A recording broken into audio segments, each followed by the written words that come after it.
Well, of course, we are watching in real time as we follow the news of not just the week, the biggest news of the year, and some of the worst terrorism we have seen around the world over the past 2 decades in Israel. And Israel, of course, is responding as we have a live look at Gaza right now here on the Fox News channel. But want to welcome in and say good morning to a local guy who knows, unfortunately, all too well of what is happening there right now, and that is David Soffer.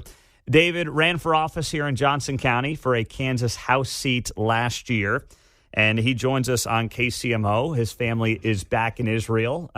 David, good morning. Thanks for joining us on KCMO, and what have the last few days been like for you? Sure. Thank you, Pete. Good morning. Long-time listener, first time the opportunity to be on the show, although I wish it was under better circumstances, but appreciate the opportunity to share our view. It's been rough. I mean, I'll be honest with you, from the Jewish community's end, many of us are not okay from a mental health standpoint. We are struggling with the images we've seen since Saturday. You're talking about families burned alive, babies slaughtered, babies beheaded. It's a very difficult image. It's a very difficult event to occur for us. And, the one thing that's important to note is the Jewish community is so close-knit. Even though there's only 15 million of us in the world, I mean, there's 15 million, right? But so many of us know each other through friends, through family friends. When we have guests over in our communities, let's say for the Sabbath, we'll have a meal and we all have mutual friends. And so from that sense, it's important to kind of note that's why, when the Jewish community suffers a loss, we all take it so hard.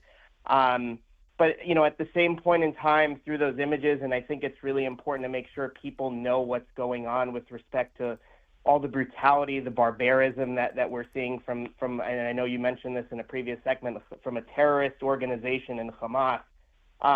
We're also seeing some uplifting moments. We're seeing, I was sent a video yesterday from our family in Israel. Communities are finding pride in their country. They're dancing because trying to build up strength for the soldiers that are, on the line and are probably about to go into Gaza.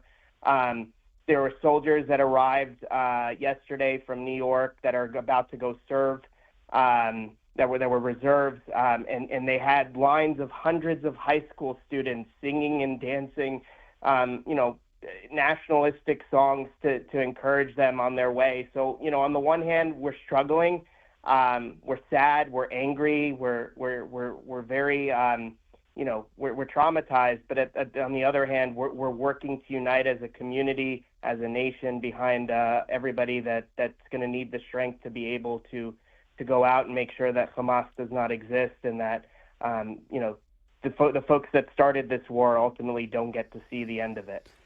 David, what do you want to see from the United States right now? I mean, the Israeli army is obviously incredibly competent and knows what it's doing, but what do you want to see when it comes to the United States from a government perspective and a support perspective?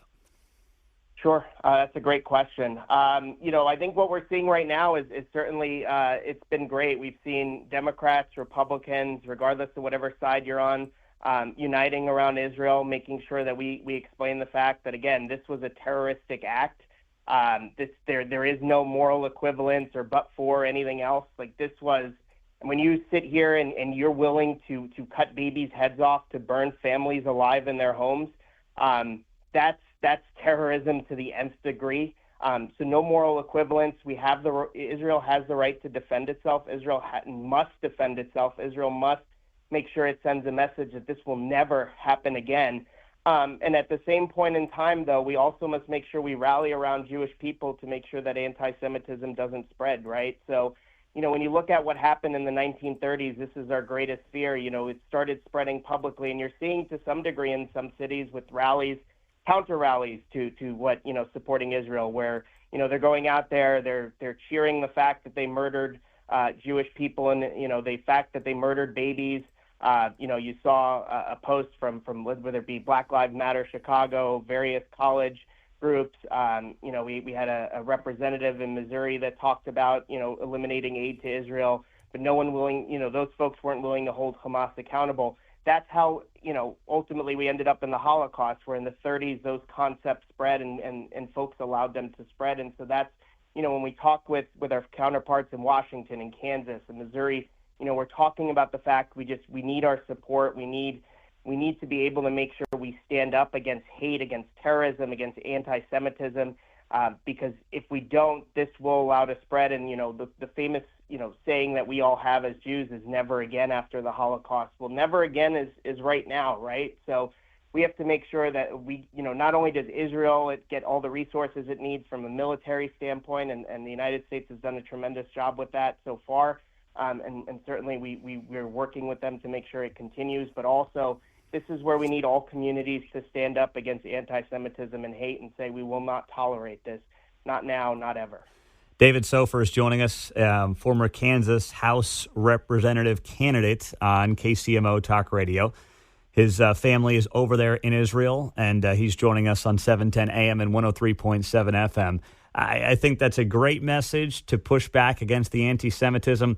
Are you surprised as a member of the community how much there has been publicly, whether it is the rallies, whether it is, the BLM posts, whether it is some of the statements from prominent universities, organizations in those universities? Does this surprise you, or does nothing like this ever surprise you because you always know it's simmering out there? Yeah, I wish I could say it surprised me. I've spent God knows how many years advocating against anti-Semitism. I've done quite a bit of work, both nationally, locally, and in Topeka. Unfortunately, look, we know anti-Semitism is out there. We know it's out there in full force in some areas. We always deal with threats. Look, remember, it was but 10 years ago almost that we had a shooter in our own community here in Overland Park, which targeted Jews at our Jewish Community Center and our senior living home. And so, look, at the end of the day, we know it exists. We know it's out there. I think we've always known it's out there. Obviously, again, as events like these occur, we typically see it come out now and become a little bit more public. And that's kind of where we need that pushback. That's where we need that, pushing, making sure we send the message that, look, if you're going to hold these messages, you're going to hold this hate, you want to hate people simply because of their religion, you're not going to be an accepted part of society. And that's really, while we certainly respect free speech, again, there really is no place for hatred with respect to somebody's religion just because of how they were born or whatever it is. And so we really do need that pushback from our community members, not just Jewish, but again, the non-Jewish community as well. I recall, during 9/11, we took it, as hard because for us, we're very prideful in the places, not just Israel, but the places we live. And, for us, 9/11 was a direct hit. And, we did everything we possibly can for the community at large, both in New York and Washington, D.C. and the United States. And so from our end, we know too well the hate that comes with respect to some of these acts. But nonetheless, it exists, and we have to make sure we spend every ounce of energy fighting back against it and holding those that not just hate us, but of course the terrorist organization Hamas accountable for what has occurred and what will occur. Well, David, thank you for coming on. Thank you for being a voice. We will keep in touch, and we'll talk to you soon. Thanks so much for the time. Thanks so much, Pete. Appreciate it. All right. Very well done during difficult circumstances for David Soffer. He ran for Kansas House here in Johnson County last year during obviously a tough cycle to be running as a Republican, but he did it. And obviously his entire family, as you just heard there, back there in Israel, and giving some sobering perspective on what has been going on within his community over the last several days.